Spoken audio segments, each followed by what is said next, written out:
Biodiversity means varieties of life on earth. Earth और planet जो हमारी ज़मीन है, और लाइफ मतलब ऑर्गेनिज्म, वेराइटी मतलब डिफरेंट काइंड डिफरेंट टाइप्स हो।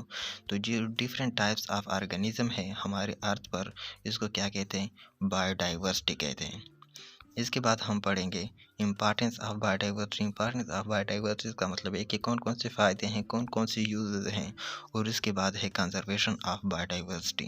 कंजर्वेशन ऑफ बायोडाइवर्सिटी का मतलब ये है कि अगर एक स्पीशी हमारे पास एक्सटिंक्शन की तरफ जा रही है, मतलब वो इस दुनिया से फना हो रही है, तो उसको कंजर्व रखने के लिए हम क्या करते हैं? तो इसको कहते हैं कंजर्वेशन ऑफ बायोडाइवर्सिटी। बायोडाइवर्सिटी, जिस तरह मैंने बताया कि बायोडाइवर्सिटी में हम पढ़ते हैं डिफरेंट टाइप्स ऑफ ऑर्गेनिज्म के। अर्थ पर जितनी मुख्तलिफ काइंड के ऑर्गेनिज्म है, उनको 5 ग्रुपों में तकसीम किया गया है ताकि उसको आसानी से समझ सके। इन 5 ग्रुपों को किंगडम कहते हैं, जिसको kingdom animalia, kingdom plants, kingdom fungi, prokaryotic और प्रोटिस्टा। 5 ग्रुपों में तकसीम किया है, और ग्रुप में हमने इसलिए तकसीम किया है ताकि उसको आसानी से समझ सके। किंगडम एनिमेलिया में हमारे पास जितने भी हमारे पास एनिमल्स हैं, चाहे वो वर्टिब्रेट हैं या चाहे इनवर्टिब्रेट हैं, इन सारों को किंगडम एनिमेलिया में रखा है। वर्टिब्रेट में हमारे पास ह्यूमंस, दूसरे मैमल्स, बर्ड, फिशेस जितने भी हैं वो इसमें वर्टिब्रेट ग्रुप में आते हैं। और इनवर्टिब्रेट में जो हमारे पास इंसेक्ट्स वगैरह हैं, वो इनवर्टिब्रेट में आते हैं। तो जितने इंसेक्ट हैं या जो हायर ऑर्गेनिज्म है, एनिमल्स हैं, उनको हमने किंगडम एनिमेलिया में रखा हुआ है, ठीक है। और उसके बाद है प्लांट्स। प्लांट्स दो ग्रुप में डिवाइड किए हैं, बड़े group, flowering plants and non flowering plants.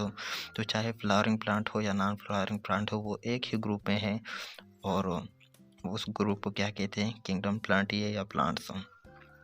इसके बाद है फंजाई। फंजाई जो हमारे पास मशरूम्स है वगैरह है, इसमें ये आते हैं। और आपको बताता चलूँ कि फंजाई में जितने ऑर्गेनिज्म है, सबसे पहले उसको प्लांट्स कंसीडर किए गए थे कि जो मशरूम्स वगैरह हैं ये प्लांट है असल में। तो बाद में पता चला कि ये तो इनसे बिल्कुल मुख्तलिफ है। मिसाल के तौर पर इनके मतलब ये ऑटोट्रॉफिक हैं, ये ऑटोट्रॉफिक नहीं हैं, इनके सिलवार में भी फ़र्क है। तो इसलिए इसको अलहदा ग्रुप में रखा गया, और इस ग्रुप को क्या कहते हैं? इस ग्रुप को क्या कहते हैं? किंगडम फंजाई कहते हैं। इसके बाद है प्रोकैरियोट्स, इसको किंगडम मोनेरा भी कहते हैं। और इसमें हमारे पास जो प्रोकैरियोटिक ऑर्गेनिज्म हैं, जिस तरह बैक्टीरिया है, ये आते हैं। और इसके बाद जो 5वां ग्रुप है, इसको किंगडम प्रोटिस्टा भी कहते हैं। इसमें हमारे पास यूनिसेलर ऑर्गेनिज्म आते हैं, जिस तरह हमारे पास अमीबा है। Importance of biodiversity.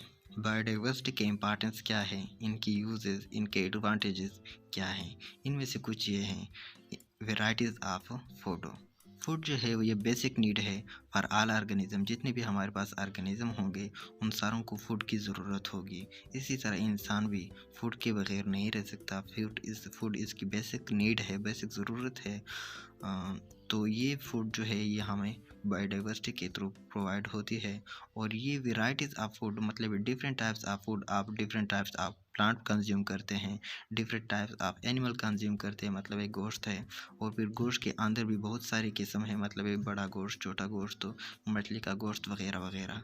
और इनके जो प्रोडक्ट हैं वो भी फूड में आते हैं, जिस तरह अंडे हैं, घी है, दूध है।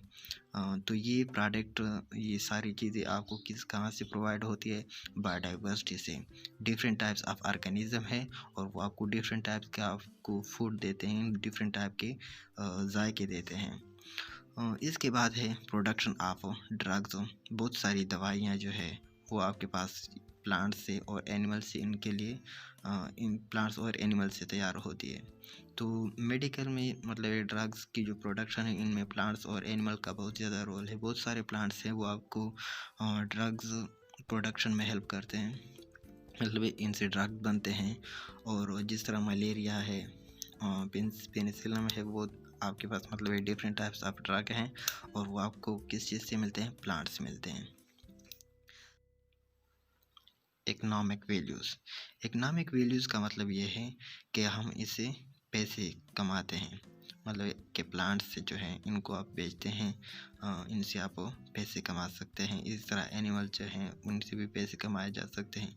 अगर आप एक एनिमल को ज़ू में रखते हैं तो इसके मतलब जो टूरिस्ट है, जो विजिटर्स हैं, उनके ज़रिए से भी इनसे पैसे कमाए जा सकते हैं। इनके जो काल हैं इनके ज़रिए से भी इनसे पैसे कमाए जा सकते हैं। इनके जो फर हैं, जो इनके ज़रिए से भी पर मतलब जो जानवर पर जो बाल होते हैं, इनके ज़रिए से मतलब पैसे का, इनकी जो स्किन है वो भी काफ़ी वैल्यूएबल होती है कुछ ऑर्गेनिजम्स की, कुछ एनिमल्स की।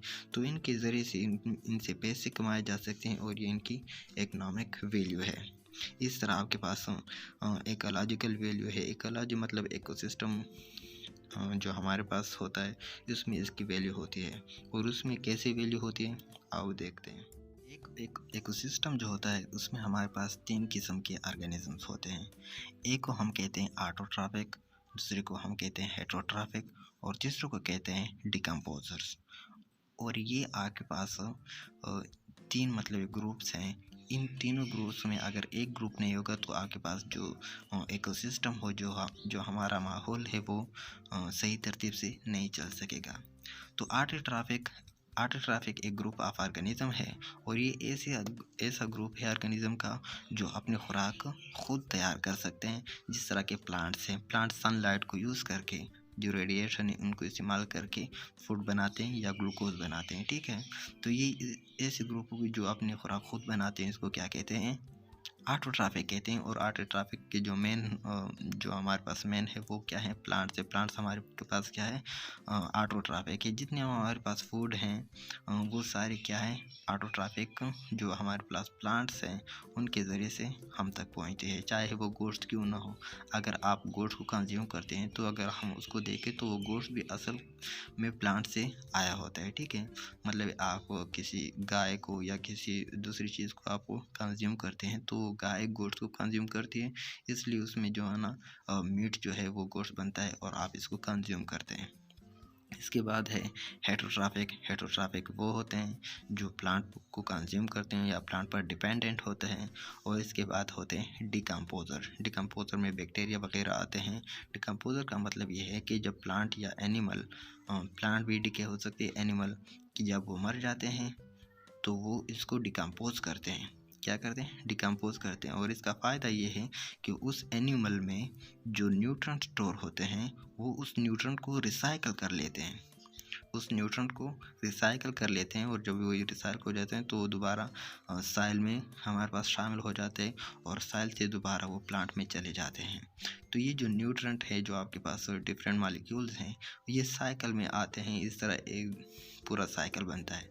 तो अब अगर आप इस साइकिल से किसी भी एनिमल को निकालते हैं तो आपको क्या होगा, इसका नुकसान होगा।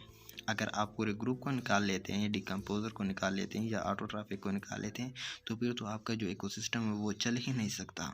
लेकिन अगर आप किसी एक स्पीशीज़ को निकालते हैं, फिर अगर वो चलता है लेकिन वो इतना स्मूथली नहीं चलेगा। तो ये इसका क्या है, इकोसिस्टम में इसकी बायोडाइवर्सिटी की वैल्यू है।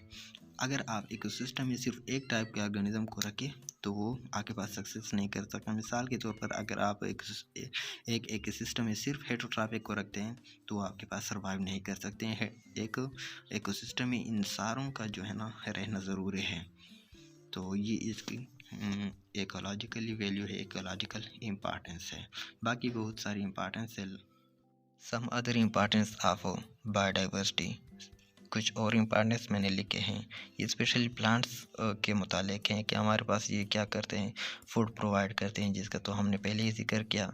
इसके अलावा produce oxygen, production of oxygen, जो हमारे पास ऑक्सीजन है लाइफ के लिए बहुत ज़्यादा ज़रूरी है। तो ये भी हमारे पास कहाँ से आता है, प्लांट से आता है या बायोडाइवर्सिटी से आता है। विंड ब्रेक्स, जो हमारे पास तेज़ हवाएं चलती है तो इसकी स्पीड को रिड्यूस करने में इनका बहुत ज़्यादा रोल है। जो प्लांट से इनकी जो तेज़ हवाएं हैं, तूफ़ानी हवाएं हैं, इनकी स्पीड को कम करने के लिए प्लांट्स बहुत ज़्यादा रोल अदा करती है। इसके बाद रिटेंशन ऑफ वाटर, जो हमारे पास वाटर की रिटेंशन है एक जगह पर, मतलब वो रुकते हैं, तो इसमें भी प्लांट का बहुत ज़्यादा रोल है।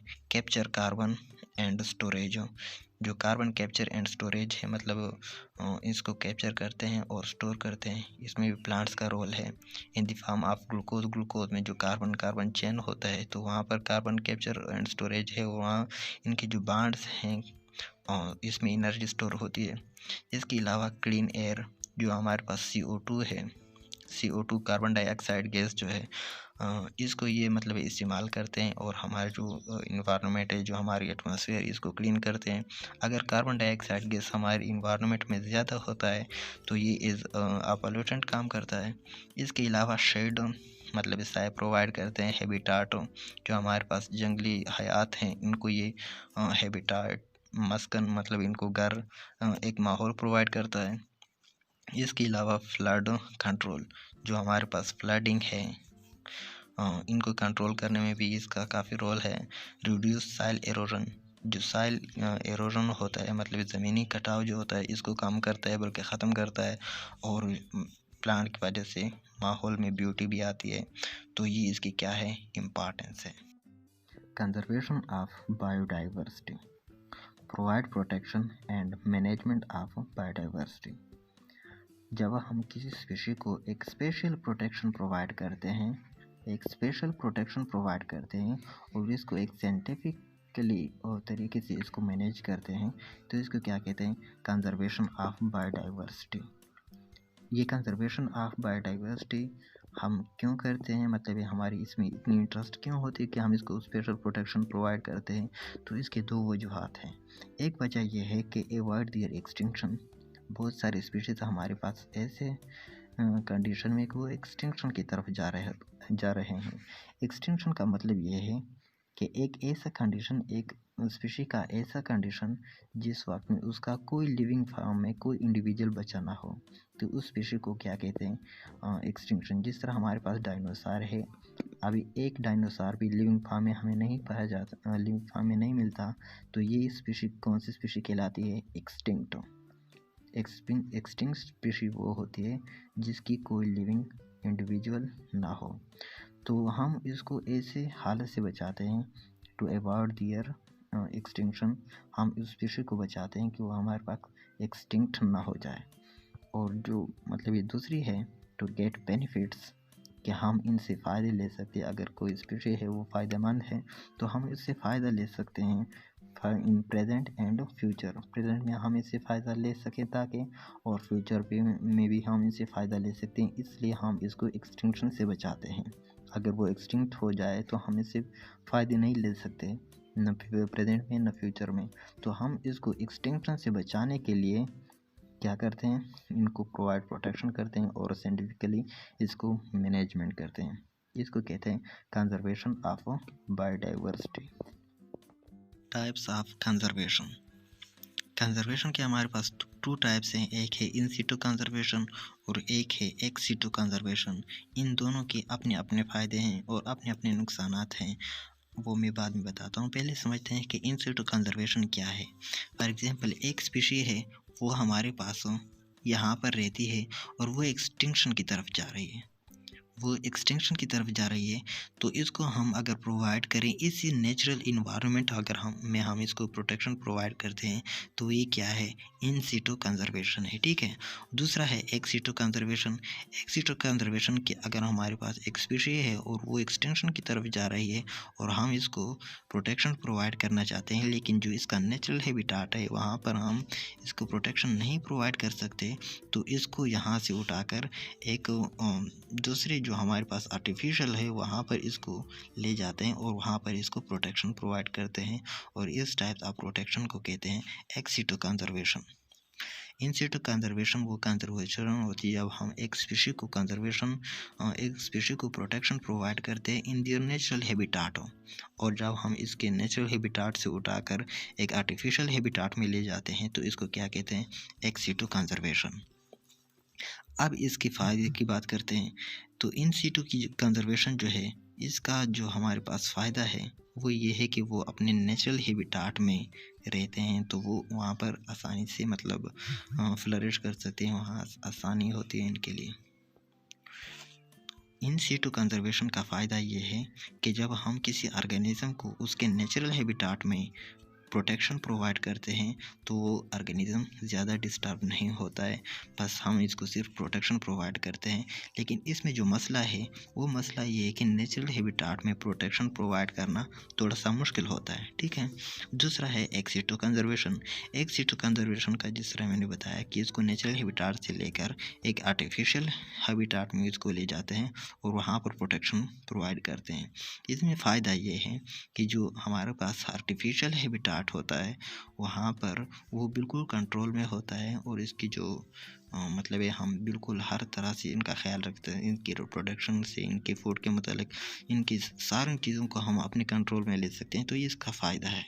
नुकसान इसका ये है कि एक ऑर्गेनिज़म है उसको आपने आर्टिफिशियल इन्वायरमेंट में रख लिया, तो जब आप ये मतलब ये ऑर्गेनिज़म इसकी ब्रीडिंग हो जाती है, इसकी जो रिप्रोडक्शन हो जाती है, तो आपने इसको दोबारा नेचुरल इन्वायरमेंट में नेचुरल हैबिटाट में छोड़ना होता है। तो जब ये अगर ये आपके पास आर्टिफिशियल हैबिटाट में बड़ा हो गया हो, तो जब आप इसको नेचुरल हैबिटाट में छोड़ते हैं तो फिर ये सही से सर्वाइव नहीं कर सकता। आर्टिफिशियल हैबिटाट में मिसाल के तौर पर हम एग्ज़ाम्पल लेते हैं लिपर्ड्स की या लायन की हम एग्ज़ाम्पल ले लेते हैं, तो आपके पास जो ऐसे ऑर्गेनिज़म होते हैं ये लर्न करते हैं, इनकी जो हंटिंग स्किल है वो लर्न करते हैं। तो ये आर्टिफिशियल जो आपने हैबिटाट प्रोवाइड किया है, जहाँ पर प्रोटेक्शन प्रोवाइड किया है, तो वो ये स्किल सही से नहीं सीख सकते, वो ये स्किल सही से नहीं सीख सकते। जब आप इसको छोड़ देते हैं नेचुरल हैबिटाट में, तो इनका चूँकि हंटिंग का स्किल जो है वो वीक है, तो वो यहाँ से सही सर्वाइव नहीं कर सकते। तो ये इनके फ़ायदे हैं और ये नुकसानात हैं, और ये इनके टाइप्स ऑफ कंजर्वेशन है, इन सिटू कंजर्वेशन और एक्स सिटू कंजर्वेशन। उम्मीद है कि आप लोगों को इस वीडियो की मुकम्मल समझ आई होगी। Thank you.